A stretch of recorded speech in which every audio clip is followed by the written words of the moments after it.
আসসালামু আলাইকুম রহমতুল্লাহি ওয়া বারাকাতুহু। সম্মানিত দর্শক, ত্রয়োদশ জাতীয় সংসদ নির্বাচন সম্পন্ন হয়েছে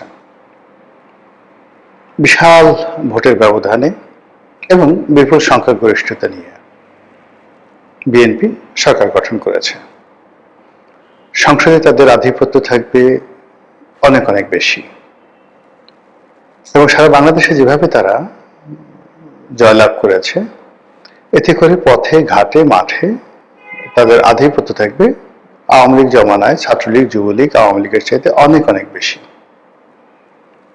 এ কারণ হলো আওয়ামী লীগ জমানাতে আওয়ামী পান্ডারা দুর্নীতি করেছে, অন্যায় করেছে, কিন্তু ওই সময়টাতে সামাজিক যে সংহতি এটি এখনকার সময়ের চাইতে ভালো ছিল। মব ছিল না। বিএনপি জামাত থেকে শুরু করে অন্য যে সকল বিরুদ্ধ পথ এবং মতের যারা লোকজন ছিলেন তারা অ্যাটলিস্ট পুলিশের কাছে যেতে পারতেন, মামলা করতে পারতেন, প্রকাশ্যে চলাফেরা করতে পারতেন এবং সমাজের যারা গুণীজন তাদের যথেষ্ট একটা সম্মান ছিল। আমি 2018 সনে আওয়ামী লীগ থেকে চলে যাই এবং বিএনপির মনোনয়নে নির্বাচন করি। তো সেক্ষেত্রে কি ধরুন, আমার তো আসলে যদি সেই ইউনূসের জমানায় হতো আমাকে তো পাড়িয়ে মারা হতো। আওয়ামী লীগ ক্ষমতায় তাদের দলের একজন আলোচিত সংসদ সদস্য দল ত্যাগ করে বিএনপিতে যোগদান করল। তারপর সেই সংসদ সদস্য, সাবেক সংসদ সদস্য প্রকাশ্যে রাজপথে ঘুরে বেড়ালো। আমার বাসাটা ছিল ঢাকা কলেজের পেছনে। সকালে বিকালে আমি সেখান থেকে যখন যেতাম ঢাকা কলেজের সামনে, গভীর রাত পর্যন্ত 1টা-1.5টা পর্যন্ত 100, 150, 200 এরকম ছাত্রলীগের ছেলেরা ভিড় করত, আর দিনে তো আরো বেশি।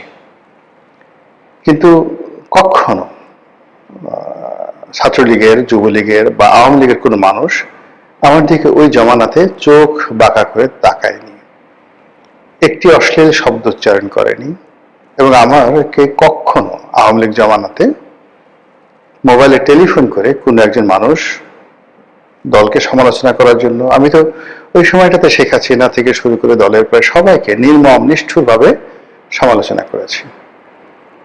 এখন সেই গত 17 মাসে ডক্টর মোহাম্মদ ইউনূসের যে সমালোচনা করেছি তার সাথে 100 গুণ বেশি সমালোচনা করেছি শেখ হাসিনা। কই কোনো পুলিশ কর্মকর্তা, কোনো ডিবি, কোনো ডিজিএফআই থেকে শুরু করে অন্য কোনো যে মাস্তান, তারা কেউ কখনো আমাকে টেলিফোন করে একটা বাজে কথা বলেনি, বরং রাস্তায় দেখা হলে তারা সম্মান প্রদর্শন করেছেন,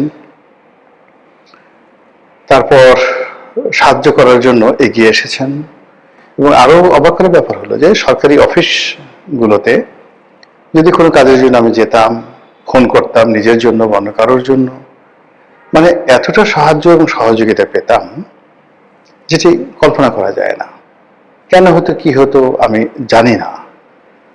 বহু মানুষ, তাদের জন্য চাকরির তদবির করেছি, বহু মানুষকে হাসপাতালে ভর্তি করিয়ে দিয়েছি, বহু মানুষকে পুলিশি সাহায্য দিয়েছি, বহু মন্ত্রীকে টেলিফোন করে বহু এলাকার উন্নয়নের কর্মকাণ্ড করিয়ে দিয়েছে আওয়ামী লীগ জমানাতে 2018 থেকে একেবারে শেষ দিন পর্যন্ত। কিন্তু গত 17টি মাসে কোনো সরকারি দপ্তরে একটা টেলিফোন করার সাহস আমার ছিল না। গত 17টি মাসে গাড়ি চালিয়ে ঢাকা বিশ্ববিদ্যালয়ের ক্যাম্পাসে যাওয়ার সাহস আমার ছিল না।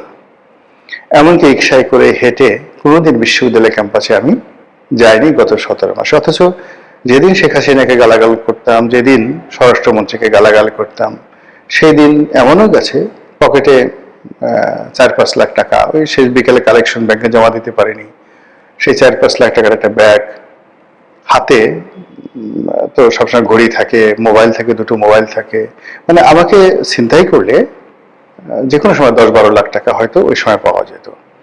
তো অফিস থেকে, আমার অফিস প্রেস ক্লাবের সামনে, এখান থেকে রাত্রি 10টা-11টার সময় বের হয়ে হেঁটে হেঁটে ঢাকা বিশ্ববিদ্যালয়ের ভিতর দিয়ে নিউ মার্কেট হয়ে পায়ে হেঁটে আমার বাসায় গিয়েছি। মনের মধ্যে কোনো ভয় ছিল না, আতঙ্ক ছিল না এবং আমার জীবনে কোনো দুর্ঘটনা ঘটেনি। কিন্তু সেই আমি গত 17 মাসে কোনো সরকারি অফিসে যাওয়ার প্রশ্নই তো আসে না, আর বিশ্ববিদ্যালয় ক্যাম্পাসে যাওয়ার আমার যাকে বলা হয় দুঃসাহস কখনো হয়নি। তো বোঝার চেষ্টা করুন গণতন্ত্র সহনশীলতা কোন পর্যায়ে চলে এসেছে শেখ হাসিনার পতনের পর।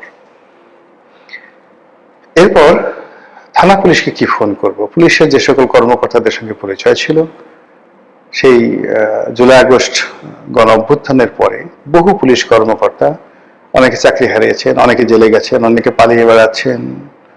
তো তাদের যে দুঃখের কথা কাহিনী, সেগুলো শোনার পর কোনো থানায় গিয়ে মানে কোনো একটা ব্যাপারে কারো সাহায্য চাইবো, এই সাহসী আমার হয়নি।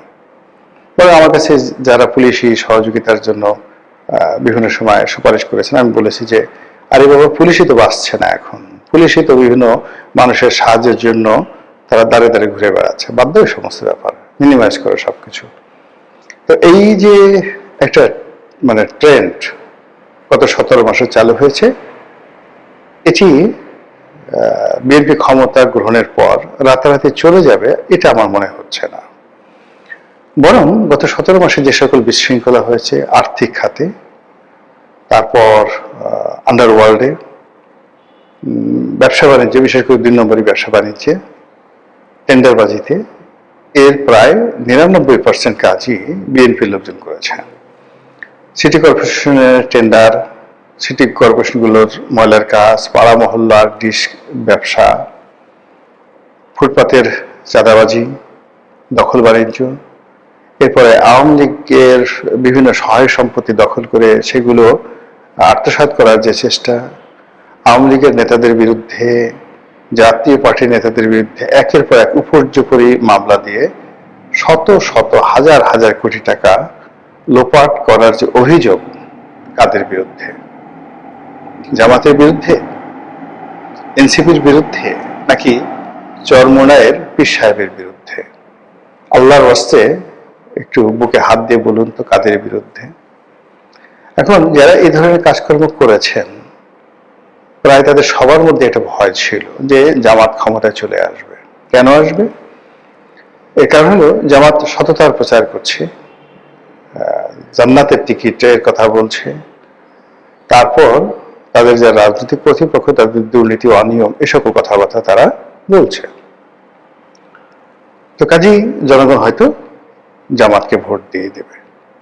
কিন্তু যখন শেষ পর্যন্ত দেখা গেল যে জামাত জয়লাভ করেনি, বরং যে বিএনপির বিরুদ্ধে জামাত অভিযোগ করত যে তারা চাঁদা আদায় করে, চরমোনাই যাদের বিরুদ্ধে বলতো চাঁদা পড়ে পল্টনে, চাঁদা যায় লন্ডনে, তারপরে তারেক রহমান সাহেবের ঘেড়ি ভাঙা, কোমর ভাঙা, মিলিটারির মায়ের ফ্যানের সঙ্গে টানিয়ে বেদম প্রহার, এ সকল কথাবার্তা বলে তারেক রহমান সাহেবকে যারা ছোট করার চেষ্টা করেছেন, কার্যত দেখা গেছে যে তারেক রহমান সাহেব প্রধানমন্ত্রী হয়েছেন এবং জনগণ ওই যারা চাঁদার অভিযুক্ত সেই দলকেই জনগণ ভোট দিয়েছে।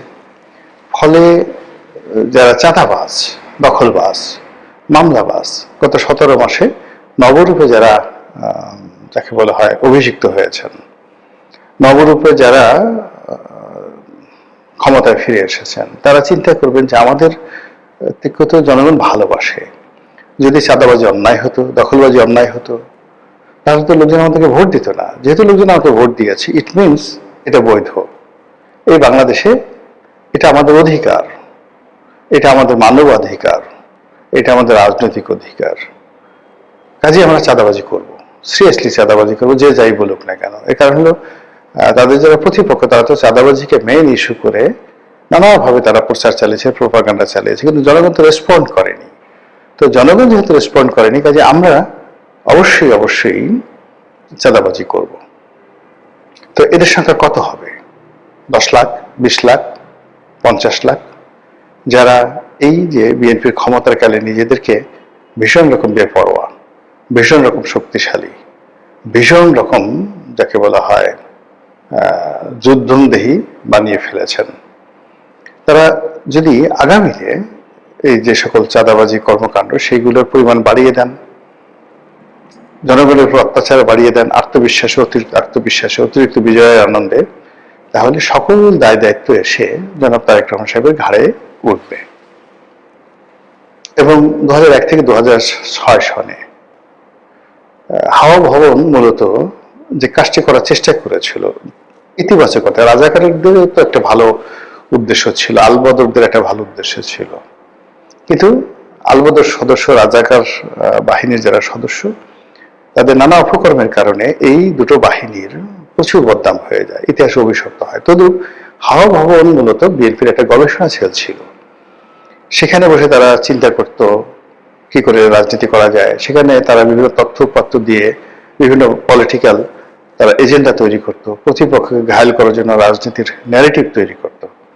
তো এই উদ্দেশ্যে অনেকটা আওয়ামী লীগের সিআরআই এর মতো একটি গবেষণাধর্মী প্রতিষ্ঠান ছিল হাওয়া ভবন।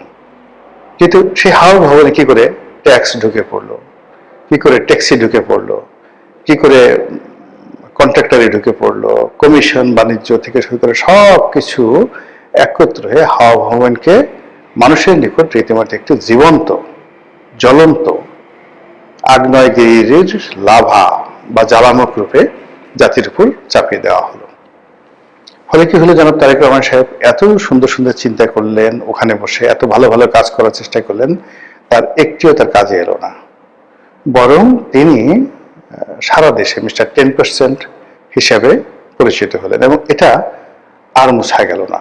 এই যে তিনি প্রধানমন্ত্রী হবেন, তার অল্প কয়েকদিন আগে টাইম ম্যাগাজিন তাকে নিয়ে একটা বিশাল প্রতিবেদন ছাপালো, যেখানে তাকে প্রডিগাল বয় হিসেবে বলা হলো, উচ্ছনে যাওয়া, বেহিসাবি, বাজে স্বভাবের, ঘুষখোর, দুর্নীতিবাজ একজন পুরুষ হিসেবে তাকে টাইম ম্যাগাজিন তুলে ধরলো। তা বোঝার চেষ্টা করুন যে পাপ কখনো বাপকে ছাড়ে না।